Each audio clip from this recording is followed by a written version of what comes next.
Welcome to the Real Estate Show on KMED for August the 1st of 2014. Pete Belcastro with you. You know, Joe and I are both brokers with John L. Scott here in Southern Oregon, and we get together with you once a week here on KMED to talk about all sorts of things related to real estate. And man, have we had some terrific shows recently. We had the Sheriff of Jackson County on talking about marijuana and legal marijuana in real estate. We've had our CPA on about the changes coming to you, and make sure you take that home office deduction, that safe passage through there. I mean, that's a big thing to do. And boy, on and on it goes. There's just a lot going on. And of course, next week, the SOMLS stats will be out. So we'll tell you what's going on for the summer because it has certainly been quite a robust year, as you well know. Well, today, the topic in such hot weather that we're facing, what a great topic is to talk about water. And we've got some people here to share with that. First of all, Tina Grimes, who is she's the chief executive officer of the Rogue Valley Association of Realtors, and Tina's with us today. Nice to see you here. Thank you for having me. And how are you staying cool? I'm curious as to that. What do people do? I go from air-conditioned room to air-conditioned room. Oh, you're like a Southerner, huh? That's what they say. They do in the South. They go from that to that. Anyway, things at RVAR, things busy? I mean, new agents still tell me just a little bit about what's going on with you. Oh, yeah. Things are plugging along. We've got new agents coming in every week, and classes going like crazy. And we tend to kind of take August off from any classes and stuff and make that a catch-up month. But plans are underway for a heavy class schedule starting in September. You got a lot of new agents need to have some training, huh? Yep. That's really for sure. Well, nice to have you here. And this is an interesting topic, water. I mean, I know you had a class on it. This is why kind of this came up with us, didn't it, when we were talking? Yeah, we had a class just this last Tuesday that Travis came and taught for us just the water rights and issues and how they relate to properties and how the recent changes with the legalized marijuana can affect those water rights and affect the property rights. And we heard great feedback from the people who went to the class. Yeah. So we asked Travis if he'd do it again today for us. Yeah, when we have water, everybody's happy. When we don't have water, things do change. Travis Kelly is the water master for the state of Oregon, District 13 of the Southwest region. Travis, nice to have you here, first of all. And I want to say you're an SOU grad, grew up in LeGrand, right? You said? That's correct. Thanks for having me. Yeah, well, it's nice to have. So what did you major at SOU? Because, Joe and I, we are all SOU people here, and we how many of our guests over the years have been SOU grads? So what did you major there and all that thing? I got a bachelor's in geology, and I also have another bachelor's degree in environmental studies. Mm-hmm. And how do you become a water master then? I mean, how does one get that designation? It's much like the beginning of the Harry Potter story, lightning storm, thunderbolt, birthmark. Right place, right time, specializing in bad jokes. So I deal with hostility and adverse scenario as well. And I'm sure someone would ask you, what is a water master supposed to do? What is if you had a description, tell people what that is. So I'm charged with practicing and promoting responsible water resource management. So I protect the water resources of Oregon through regulating the use of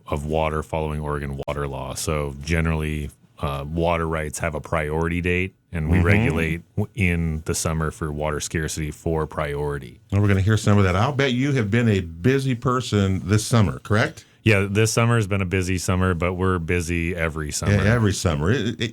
Sometimes we think this is unusual, Tina, but this really isn't. I mean, when we're into these situations of hot, dry, and issues and water disputes. I mean, it's not unusual, certainly. Well, nice to have you here. We'll hear more from you in just a minute. Kurt Johnson is also with us. He's a principal broker with Oregon Opportunities and also the legislative committee chair for the Rogue Valley Association of Realtors and just got off the SOMLS board. Whew, that's a lot. Well, first of all, welcome to the show. Kurt, nice to have you here. Thanks, Pete. You've been around a long time. I don't want to say old timer or anything, but you've weathered these kinds of things before, haven't you? The earth was cooling when I started in real estate in 80. 1980, that's a long time. Yeah. Now, Oregon Opportunities, tell us about your business. I see your signs. You deal with a lot of ranches and farmlands and rural properties. Is that correct? That's right. We do a fair amount of farm rural ranch work. Yeah, and I know that Joel Okunzi, who's a friend of mine, and is also a broker out there with all of you. Yeah, Joel and my partner Tom Harrison, and we've got about a dozen practitioners. And just tell viewers, I'm so glad that the SOMLS, you may have something to do with this, broke away and started giving us rural statistics separate from the residential statistics. And I love that.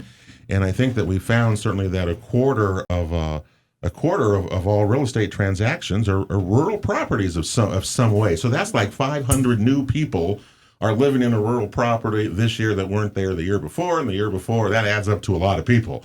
And a lot of them are, I assume, correct me, Kurt, here, they're coming from out of state. Who's buying the properties that you're seeing and that you guys are selling? Just kind of bring us up to date on that, would you? There is some out-of-state ownership interests that are coming in. There's additional farming interest to pick up ag lands, and then there's been several transfers on some large ranch properties.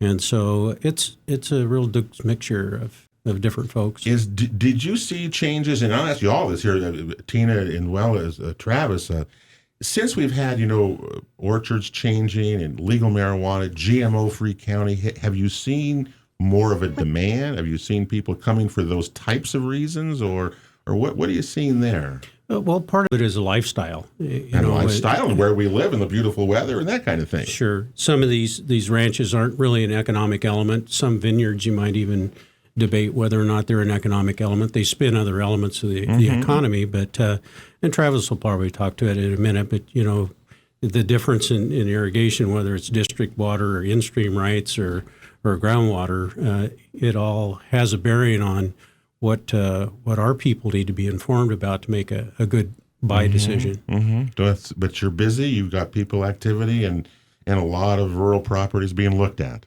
Closed on one this morning. Is you? Well, good for you. I mean, that's it's good to hear, because we need good people, and I like to. It's great that so many are beginning to sense that they have responsibility with water. So, Travis, what's your summer been like? I'm curious as to what are some of the things that people.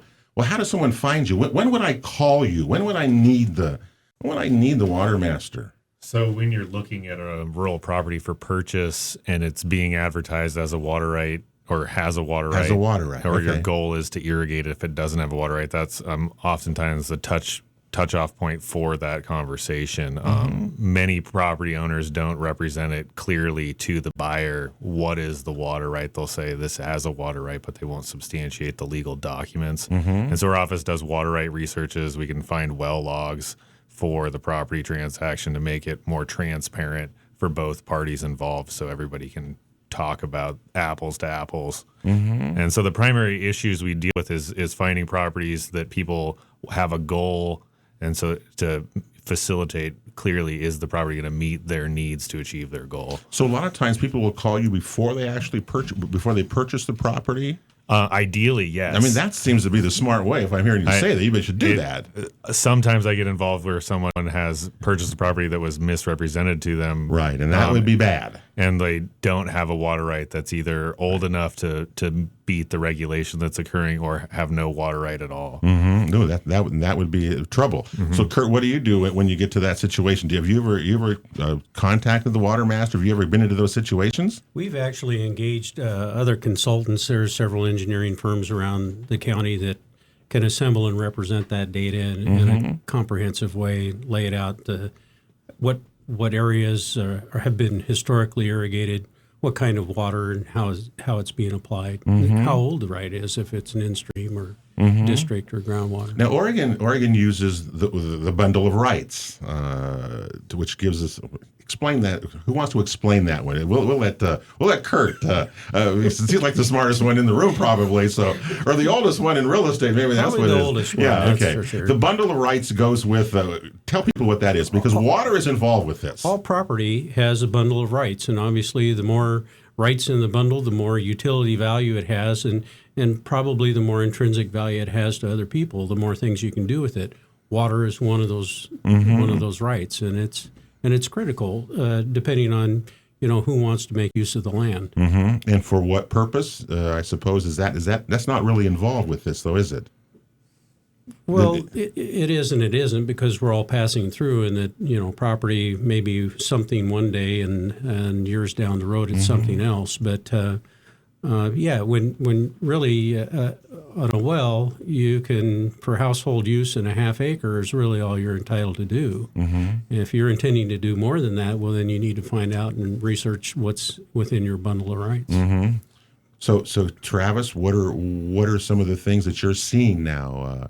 when they're, you talked about certain things. Oregon has certain rules regarding water, right? I mean, tell us what those are, because people I can dig a well here, I can use this, I got a stream running through my property. I've had people, well, gee, the stream borders my property, I should have water rights to that, and you say, well, you don't. Well, people get freaky and they all kind of stuff. So what are the rules regarding water? I know surface water is different than subsurface water. That is entirely correct. So in Oregon, we follow Western water law, where you have very few uses of surface or groundwater that are allowed without a water right. So surface water, there are no consumptive uses other than livestock use from any water you have legal access to. Mm-hmm. So if you have a stream running through your property, you have no right to divert it for irrigation unless you hold a water right for that use. The only explicit use is fire protection. You can divert water if fire is burning. And then livestock use, you're allowed to water your livestock from that surface water source. And that's it. Anything else generally requires an explicit water right for irrigation, for example. But now that's for surface water. And then as Kurt talked about, groundwater from a rural well. Most people who live rurally have a well that supplies their household water. Mm-hmm. And there's a finite list of exempt uses you're allowed from groundwater without a water right. They include domestic use within your house, a half acre of non-commercial lawn and garden watering, and then 5,000 gallons a day for commercial use that does not include irrigation. So again, if you're wanting to commercially irrigate from a well, you need a water right. You need a water right for the well to do that. Yes. Are there many of those out there in Jackson County that you guys have seen? I know I always hear stories that certain parts of the county, people have tons of wells and they go dry and they do this. Is that a problem that you see around? So there are a fair amount of groundwater rights. The volume of water that the wells in our area produce is generally very small. There's not large irrigation wells like you would see in other parts of the state or in California. So it's like in the Klamath Basin, I know they have big agriculture wells, but so we're not talking about that. Yeah, so our area doesn't really have a large underground aquifer. Okay. The underlying geology is very dense, and the water follows fracture systems that are not highly studied or well understood. So that's where the disparity from one property to another or one well to another occurs, and the lack of agricultural wells. Yeah. Do you still see people, Kurt, drilling wells on rural properties? What do you seen any of that going on? Or There is, but irrigation wells, there's a certain criteria in which you need to follow in terms of monitoring the impacts of your neighbors within a certain distance. And so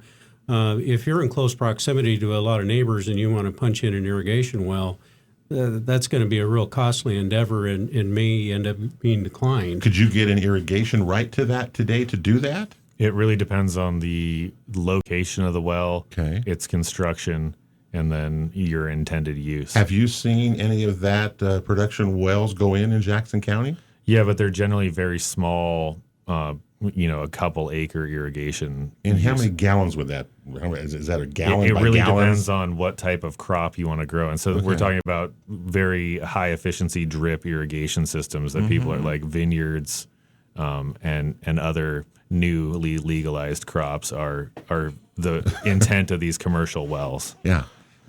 So they're not very suitable for hay farming is a good analogy. Yeah, because I came back from the desert. We were over at the Order of the Antelope, and of course they just had finished, and there's no water out there.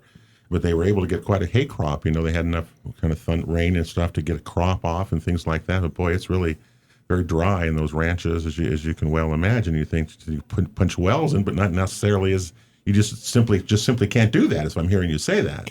Well, you can drill a well for your domestic needs and your other exemptions, but for irrigation, just the underlying geology is very unconducive, and that's why you don't see it basin-wide. Mm-hmm. That's really. By the way, we're talking with Travis Kelly, who's the State of Oregon Water Master for the Southwest Region District, Kurt Johnson, who's a principal broker with Oregon Opportunities, and over in the corner is Tina Grimes, who's the Executive Officer of the Rogue Valley Association of Realtors. And I want to know what you've learned so far today. This water is a big issue, Tina.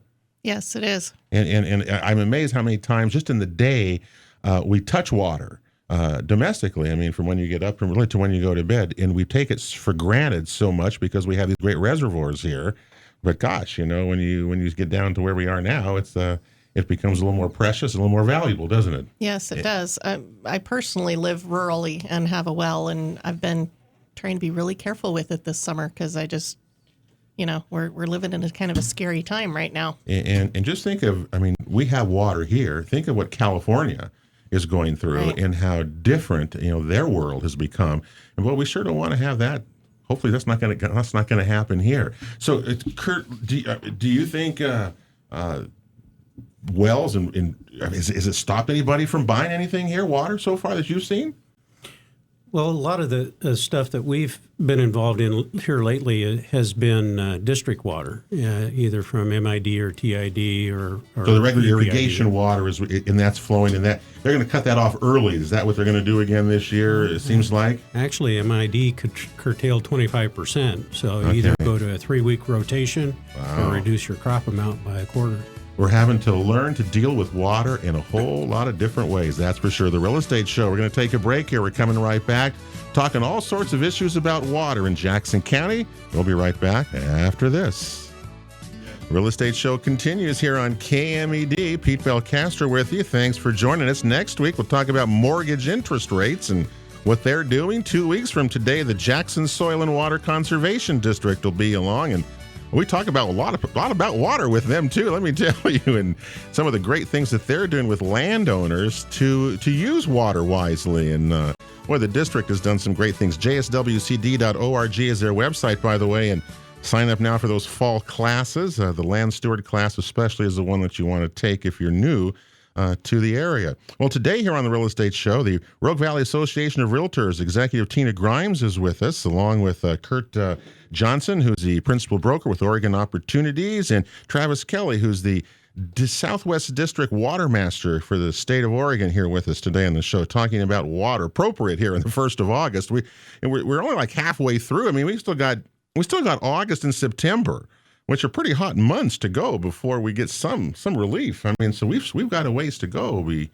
still with this hot weather anyway. So Travis, I'm curious as to is there water still available around Jackson County? That we have a great system of reservoirs here. Kurt, you've been around a long time. You've seen those. We've got Lost Creek Lake. We've got Immigrant Lake, and the reservoirs up in the mountains. And thank goodness we have them, or our life wouldn't be the same here. Is there still water available out there? Tell me what the water situation is.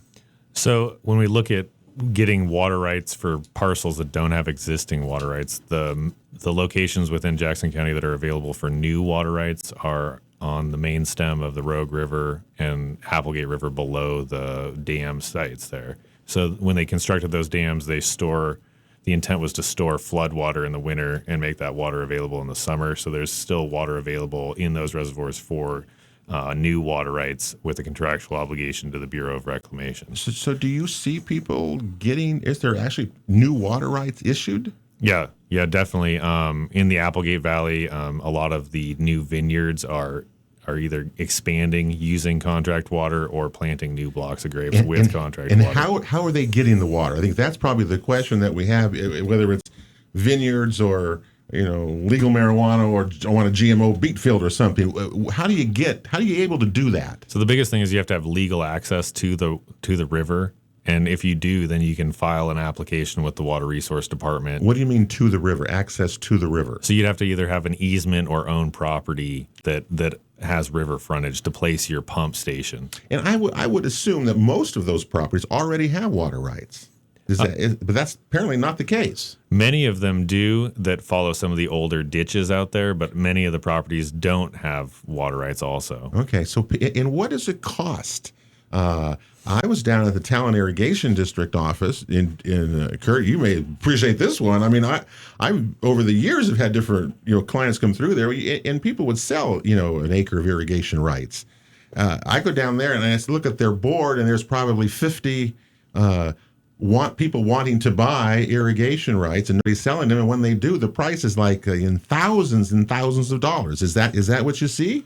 Well, it's a multi-phase application process where you'd apply for the water right. If you meet the stress test, you're given a permit. The permit has a finite period of time to build your irrigation system. And if you follow all of those flaming hoops and jump through them all, you'll be issued a water right certificate that'll tie the water to the land as a water right in perpetuity.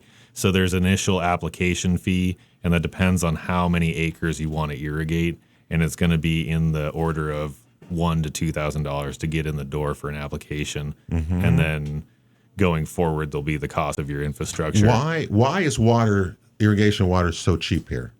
I mean, to me, it seems to be cheap. I mean, I don't know what. Kurt, is it cheap?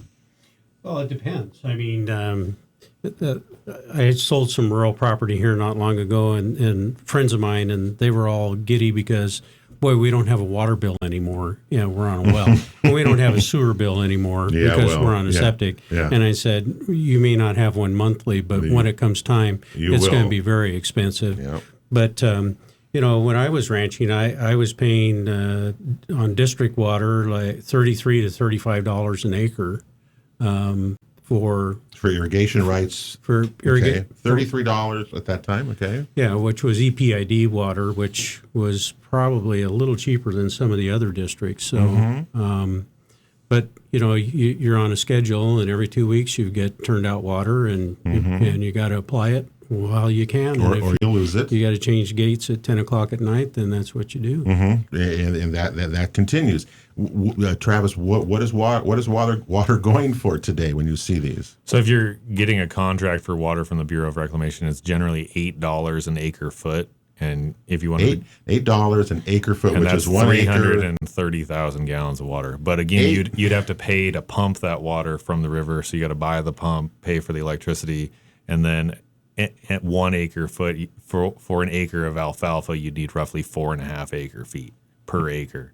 So it really depends on what you want to do with the water, and the cost per unit is low, but the infrastructure and the cost over time is not reflective of the volume of water. And people, I guess, are using that. That seems to be. It still seems to be cheap. I mean, I agree 100%. I'd pay $8 for an acre foot of my house. I mean, an acre foot. Do you know what that would cost me in Ashland if I used an acre foot of water in a month? I mean, I just would have $300-400 or something like that. I mean, you couldn't even do that. It seems that it is cheap, and it's okay. I mean, where does the money go into the federal treasury off these water rights? Is that so where the it ones goes? on contract are go back into the project to pay for the original construction of the dam and to pay for its ongoing operation and maintenance. So where do we stand? You think right now? All your opinion. I mean, we're August the 1st. We got 2 months to go. Where do we stand right now with the water situation the rest of the year? So on the dam regulated systems, Rogue and Applegate, we're doing, as good as possible. The Rogue River, the reservoir in Lost Creek has a huge amount of carryover storage. And so the reservoir level will be low by the end of the season, but it's going to meet all of the needs on the river for in-stream for fish and ecosystem benefits. All the irrigation needs and municipal needs will be met. Lost Creek Reservoir plays that big a role. Definitely. And so when we look at like years before the dam was built in before 1978, the river was regulated for senior priority every year because of the needs. So that's the top of water rights. Water right people got the water first. Yeah, and junior users. And when it ran down, you just got nothing. And then the river as an ecosystem for fish and other recreation would be adversely affected because the river would be so low flowing and so many people would be using the water. So that's a big benefit of the reservoir, and it also provides water for the future. And the same could be said about Applegate. They're that important to us. If we had, and this is the $1 million question of the day, maybe if Elk Creek, remember Elk Creek Dam? Remember when that was going on up here? It was going to be the third reservoir for this. So we apparently really didn't need it. I mean, that question I don't really have a good answer for. I'll say that was before my your time, yeah. And it's just kind of an example of our paradigm of saying what are the other issues that play out for dam construction. So the Endangered Species Act really showed its power in that site, and it was really an end of an era of dam building. It was an end, because look what we've removed since then. Kurt, go ahead. I just have a concern with that in that, I was here in 1964, and I saw what the floods looked like, and the hydrology that went with the 3-dam system, it was done for a reason. And we've built 2 of the 3 dams, and it's a concern for me that, okay, if we get another 64 event, what's that going to look like? And is Applegate and Lost Creek going to function? And I don't know. I'm not a hydrologist. But that's the question still to be answered. But the interesting part of it is that there is enough water. That Lost Creek Lake is big enough to take care of the issues of fish and those kind of things. Yeah. That's really good to hear. I mean, that's good to hear. And they designed it in a way that the fill of the lake is not dependent on snowpack, it's dependent on total precipitation. So as long as we get near average precipitation, the lake generally comes to near full, regardless of the snowpack. The snowpack. Okay, now what about Immigrant Lake and Fish Lake and in that group, Howard Prairie? That's a different system. It's run differently. Yeah, those reservoirs are operated entirely for irrigation use only, and they have secondary uses of recreation and other secondary uses. So those reservoirs in a year like this where we had very low snowpack are going to have very low levels by the end of the season. And that's what we're seeing. Well, I'm really curious if the WISE project, which is water for irrigation, stream, people, and that whole thing. I'm curious as to when we come back, what do you think of that project? Is that going to stretch our water supplies, make us use it better? All that, boy, lots of good questions here. We're talking about water on the Real Estate Show today. We've got a break. One more segment coming up. Don't you dare go away. We'll be right back after this. Real Estate Show continues here on KMED. Pete Belcastro with you here on August the 1st. Don't forget you can watch any of our shows. We have some great shows at realestateshoworegon.com as our website or on our YouTube channel as well. We thank you for doing that. Please tell your friends. Got a lot of good shows on there. Next week, mortgage interest rates. 2 weeks from today, Jackson Soil Water Conservation District as we move through the month of August, heading into football season. Hey, it's like almost here, and that changes. Well, that gets everybody in a good mood, and to me anyway. And today here in the Real Estate Show, we're with Tina Grimes, the executive officer of the Rogue Valley Association of Realtors, Kurt Johnson, a principal broker with Oregon Opportunities, and Travis Kelly, who's a water master for the state of Oregon here in Jackson County. And we're talking obviously about water today and all the issues surrounding it. And well, we certainly heard that Lost Creek Lake is doing its thing. That's good to hear. I mean, it's going to, despite all the hot and dry, it's functioning well. They got water. I know, Kurt, you said you were up a 4 Mile Lake. You were surprised up there, the level there. Immigrant Lakes looks pretty good at the moment, anyway. Yeah. So, well, hopefully we're gonna, we're gonna get through again this year, much like we did last year, aren't we? I mean, I sense that. It's, I guess, the next year is what we're worrying about. Is that a fair statement to say?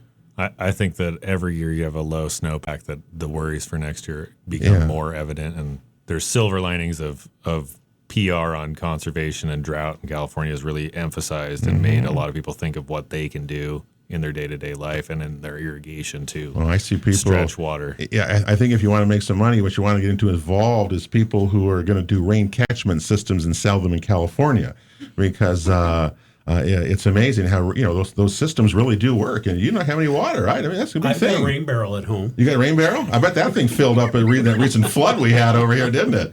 Well, I was out in the desert out of Eastern Oregon in the Order of the Antelope out on Hart Mountain, and they have cisterns out there. They have like a bunch of them. They were down to the nubs. There were no water in them. They had a big rainstorm. They have over 15,000 gallons available for wildlife out there. I mean, it's really remarkable what we can do with water when we're smart and we use it right. So let me ask you, because we're almost going to be out of time here, so we'll start with Kurt Johnson, selling ranches, farms. Tell me what you think the rest of the year is going to bring for us here. What you've seen 2015 has been like for that. It still looks good. There's a lot of demand, a lot of in-migration. I was just looking earlier before I came, and I see on improved properties there's 138 somethings available for. And this isn't scientific, but with 4,400 acres that have some irrigation component on it. Vacant land, there's 28 somethings, and there's 894 acres of that. So that shows, I think, that there's some scarcity in the market. That's not very many. And with scarcity brings price pressure.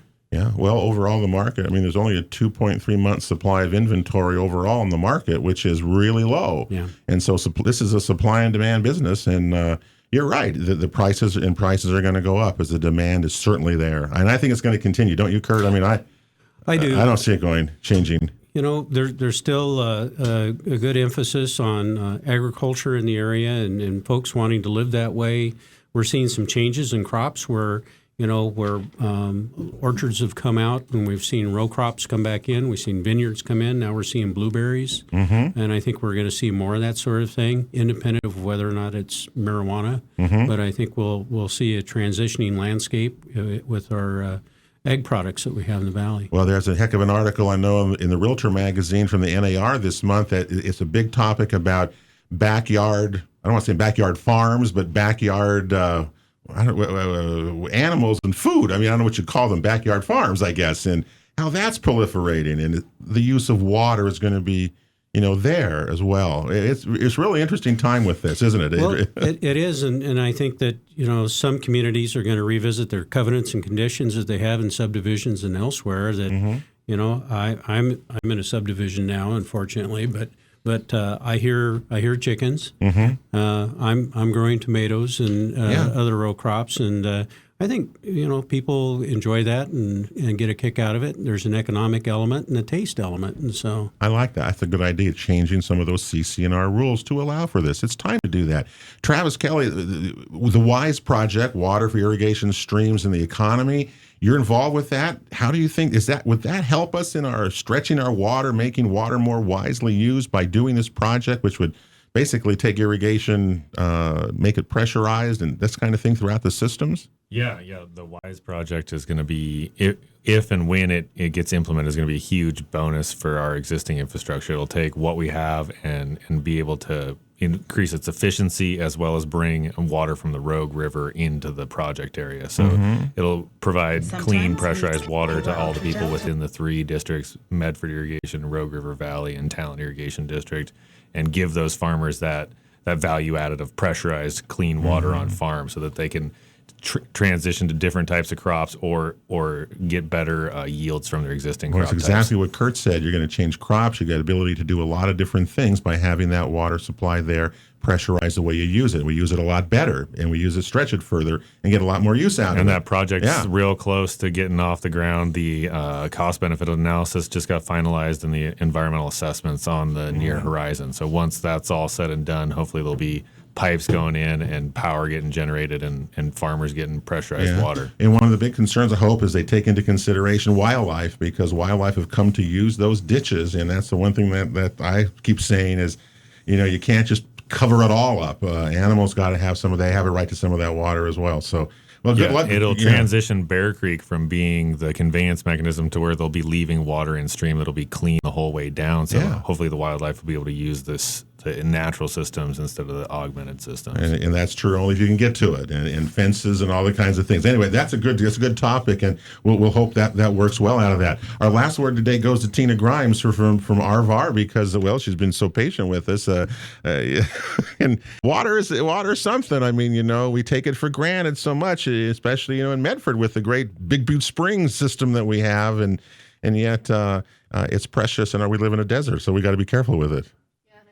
Oops, sorry about that. Yeah, and I think, whether you're wanting rural property or in town or whatever, water is an issue in that property. You need to be sure that you know what you're getting. Yeah, and Travis, you're right. They need to contact you before you buy the property, and Kurt would agree, to get to know what the water rights are before you buy it, because the worst thing you can do is buy something, then it screws it up and it doesn't work, and then you're really unhappy, and we don't like that, Kurt. We don't like that. As Kurt touched on a few minutes ago, with the growing push towards sustainable living, people are doing more hobby farming in their backyard, and that's going to also affect water usage. So make sure when you're looking to purchase a property that you know what you're getting, you know what you want to use it for, and that you got it lined up. It's amazing. We're coming back to our roots, grow our own food, have animals again. I like that. Hey, thank you all for being here. We're out of time, so we got to continue on the Real Estate Show on KMED. We'll be back next week. We'll talk about mortgage interest rates. Thanks to Tina today, and Kurt and Travis as well.